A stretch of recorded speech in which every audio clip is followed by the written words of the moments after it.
আসসালামু আলাইকুম প্রিয় ফুটবল ফ্যান্স। আপনারা হয়তোবা জেনে থাকবেন যে ইন্টার মায়ামিতে নতুন একজন আর্জেন্টাইন ফুটবলার এসেছেন যার নাম বালতাসার রদ্রিগেস, এবং এই বালতাসার রদ্রিগেস এসেছেন আর্জেন্টাইন ক্লাব রেসিং থেকে। একটা লোন ডিল কিন্তু এখানে ইন্টার মায়ামি কমপ্লিট করেছে এবং এটার মাধ্যমে মিডফিল্ডে তাদের শক্তিমত্তা বৃদ্ধি করার জন্য আরও একজন তরুণ আর্জেন্টাইনকে কিন্তু এই দলটা নিল। এবং আজকের এই ভিডিওতে এই নতুন সাইনিং এই রদ্রিগেস সম্পর্কে একটু বিস্তারিত আলোচনা করতে যাচ্ছি। দেখুন, একেবারে সিজনের প্রথম দিক থেকে বলছি ইন্টার মায়ামি ট্রান্সফার উইন্ডো থেকে যে হ্যাঁ, ডিফেন্সে বেশ কয়েকটা সাইনিং ইন্টার মায়ামিকে করতেই হবে। তবে একই সঙ্গে এই জিনিসটা মনে রাখা উচিত যে বেশ কয়েকজন প্লেয়ার যেহেতু মিডফিল্ড থেকে চলে গিয়েছেন, বিশেষ করে ডিয়েগো গোমেজের মতো একজন প্লেয়ার, মাথিয়াস রোহাসের মতো একজন প্লেয়ার, এবং এসএল ইনজুরির কারণে যিনি খুব একটা বেশি খেলতে পারেননি সে ফাকুন্দো ফারিয়াস, এবং এই প্লেয়াররা চলে যাওয়ার পরে মিডফিল্ডে একটা বড় রকমের শূন্যতার জায়গায় তৈরি হবে। আমার কাছে মনে হয়, এখন পর্যন্ত মনে হয়, যেখানে আসলে প্রশংসা করার জায়গা আছে সেখানে প্রশংসাটা করা উচিত। সমালোচনা তো আমরা প্রতিনিয়ত করবই। হাবিয়ার মাসচারানো একটা কাজ ভালো করেছেন, সেটা হচ্ছে মিডফিল্ডে তিনি যে এই যে তাদেও আইয়েন্দে কিংবা সেগোভিয়ার মতো প্রোফাইলকে চুজ করেছেন, এখন পর্যন্ত আমার কাছে এটা বেশ ভালো সাইনিং বলে মনে হচ্ছে। বিশেষ করে তাদেও আইয়েন্দে যে যথেষ্ট স্কিলফুল একজন ফুটবলার সেটা কিন্তু ক্লিয়ারলি বোঝা যাচ্ছে। এবং এই টাইপের সিলেকশনগুলো করতে মাসচারানো ক্লিয়ার কাটভাবে তার অতীত অভিজ্ঞতা, অর্থাৎ আর্জেন্টিনার বয়সভিত্তিক দলে তিনি যে একটা লম্বা সময় কোচিং করিয়েছেন, সেখানে যে অনেক প্লেয়ারকে কাছ থেকে দেখেছেন তাদেরকেই কিন্তু একটু বেশি করে প্রাধান্য দিচ্ছেন। আইয়েন্দে বলেন কিংবা গঞ্জালো লুহান বলেন, তারা কিন্তু এমন টাইপের একটা কানেকশন থেকে এসেছেন।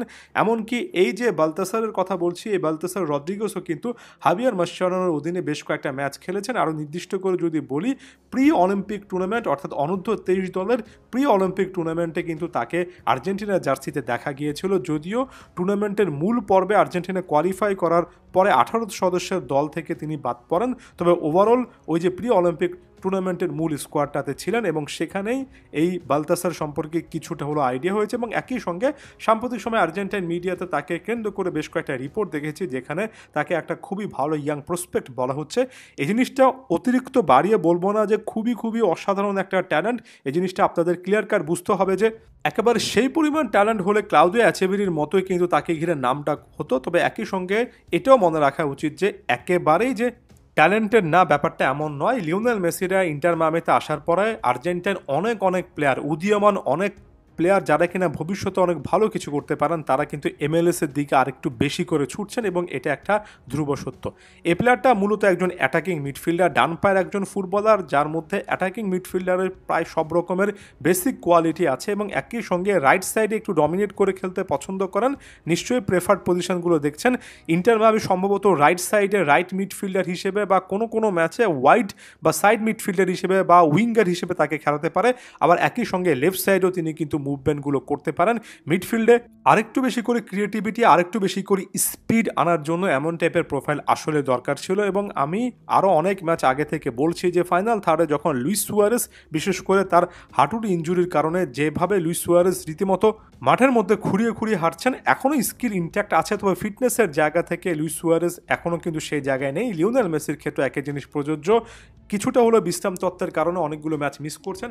এজন্য আপনার মিডফিল্ড টু ফাইনাল থার্ডে স্পিডি প্লেয়ার দরকার, ইয়াং প্লেয়ার দরকার, এবং সেই জায়গা থেকে 21 বছর বয়সী এই প্লেয়ারটা নতুন সংযোজন হতে পারে। সেগোভিয়া নামক একটা প্রোফাইল এসেছে বক্স টু বক্স মিডফিল্ডার হিসেবে, দারুণ পরিশ্রমী একজন ফুটবলার। তাদিও আইয়েন্দে নামক এই প্লেয়ারটা ক্রিয়েটিভ, অনেক মুভ করতে পারেন, স্পিডটা ইউটিলাইজ করতে পারেন। এর পাশাপাশি যদি এই প্লেয়ারটা অর্থাৎ বালতাসার রদ্রিগেস যুক্ত হন, যাকে কেন্দ্র করে পজিটিভ অনেক কথাবার্তা শুনেছি, তাহলে Inter Miami midfield to final third আরেকটু বেশি করে স্পিডি হবে এবং এই মুহূর্তে এই জিনিসটা দরকার। ওয়ান্স অ্যাগেন এটা সবচেয়ে বেস্ট পসিবল সলিউশন বলছি না, তবে এখন পর্যন্ত হোমওয়ার্কটা ঠিকই আছে। দলের যে সকল জায়গায় উইকনেস, যে সকল জায়গায় ডেপথ দরকার বিশেষ করে মিডফিল্ডে, সেখানে ইন্টার মায়ামি কাজ করছে। আমার কাছে মিডফিল্ড টু ফাইনাল থার্ডে বিশেষ করে মিডফিল্ডে ইন্টার মায়ামির এখন পর্যন্ত সাইনিংগুলোকে অল ওকে, অল পজিটিভ লাগছে। সামনে এই প্লেয়ারটা সম্পর্কে আরও অনেক আলোচনা করার সুযোগ থাকলে অবশ্যই করব। ফুটবল ফ্যাকের সাথেই থাকবেন। ধন্যবাদ সবাইকে।